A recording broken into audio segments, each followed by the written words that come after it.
यहाँ एक बूढ़ी औरत की भावनात्मक कहानी है जो एक अनाथ लड़के को अपने बेटे से भी ज्यादा प्यार करती थी।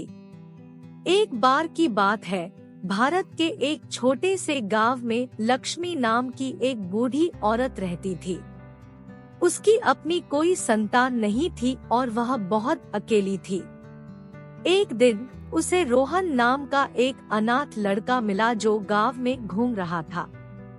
वह गंदा और भूखा था और वह बहुत उदास लग रहा था। लक्ष्मी को उस पर दया आ गई और वह उसे अपने साथ घर ले आई। लक्ष्मी रोहन का ऐसे ख्याल रखती थी जैसे वह उसका अपना बेटा हो। उसने उसे खाना खिलाया, कपड़े पहनाए और पढ़ना लिखना सिखाया। रोहन बहुत तेजी से सीखता था और जल्द ही वह एक बहुत अच्छा छात्र बन गया।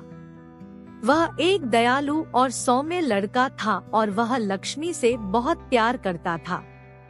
लक्ष्मी दुनिया की किसी भी चीज से ज्यादा रोहन से प्यार करती थी।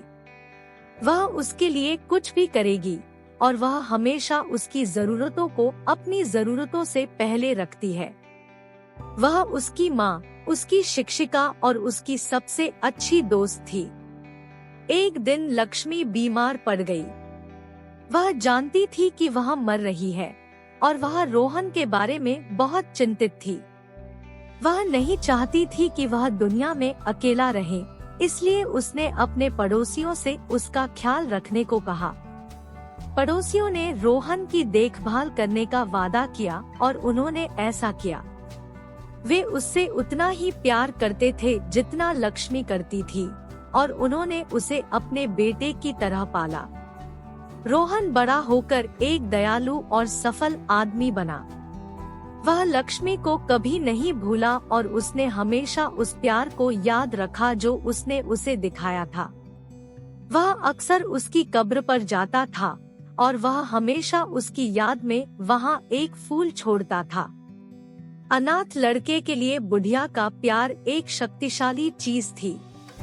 इसने उसे एक घर और एक परिवार दिया और इससे उसे एक दयालु और सफल आदमी बनने में मदद मिली।